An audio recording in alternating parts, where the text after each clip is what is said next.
Hi everyone, and welcome back. I believe in a great many things in life, some of them bizarre, such as I believe I can fly, I believe in fairy winkles, and I believe in a thing called love.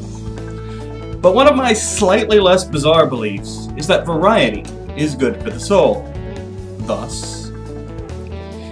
And the reason why today I would like to talk to you about television. Primarily, this series focuses on film, in fact, exclusively to this point.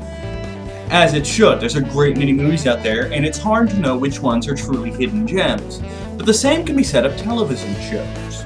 With the deluge we've had of reality TV series, game shows, there are so many shows and so many channels that it is entirely possible for a few really good shows to slip under our radar.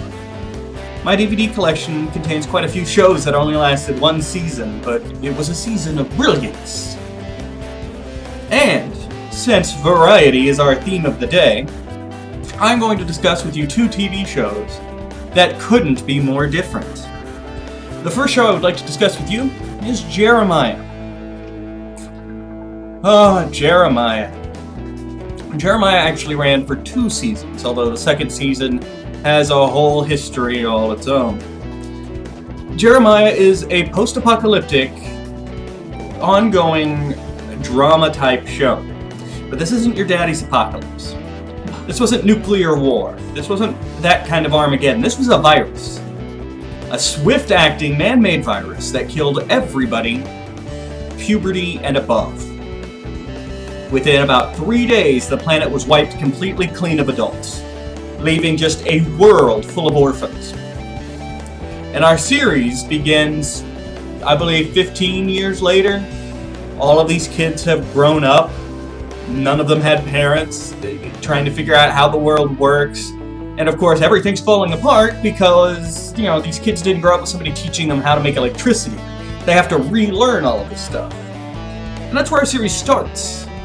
The series stars Luke Perry and Malcolm Jamal Warner. He was from The Cosby Show.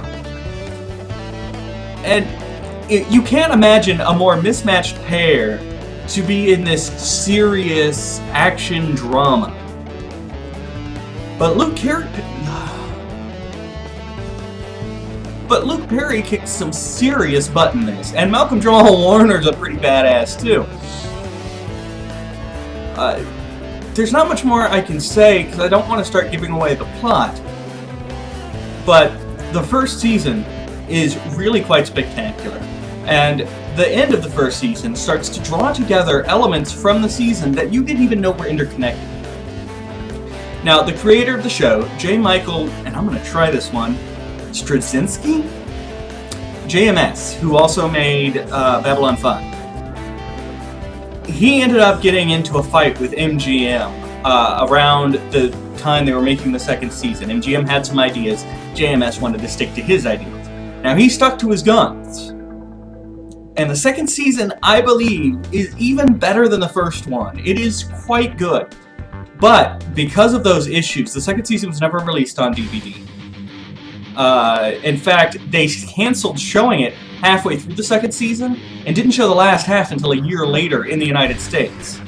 Canada got the whole thing. I don't know what that's about. But you can get the second season on Netflix streaming. So, go watch Jeremiah. It is, at times, awe-inspiring. And you will forever understand that Luke Perry kicks ass. The second show I'd like to discuss with you is The Tick. Now, a lot of us watched the Tick cartoon growing up, or at least have heard of it. Maybe you've even read the comic books. They're quite funny. But I'm talking about the live-action Tick. There's only 9 episodes of this out there.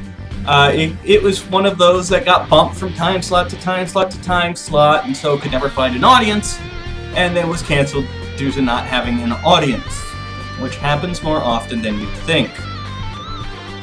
But those 9 episodes of The Tick that are out there are beyond hilarious. This is one of the funniest things I've ever watched on television. It's simple, it's family friendly, and it's hilarious. In contrast, Jeremiah was on Showtime, so it has swearing. It has nudity. It has occasional gore, but nothing. We're talking gunshot wounds. We're not talking axe murders. The Tick is fun for everybody. Even kids. Bring your kids. Watch The Tick. This one doesn't have so much of an overarching story, but because of the budgetary concerns, you never actually watch The Tick fight bad guys. This is more the aftermath of battles, or before the battles. This is what the superheroes do in their off time. And a lot of the comedy focuses heavily on the talking as opposed to, wacky situations happening. But it is hilarious. And Patrick Warburton, who plays the Tick, does so masterfully. If you like any kind of comedy at all, you should watch The Tick. So, that's all the discussion we're going to have for today. I'm going to go and change back into, t-shirt and jeans, because variety's good for the soul, but there's such a thing as taking a thing too far. Thank you for joining me, and I'll see you next time.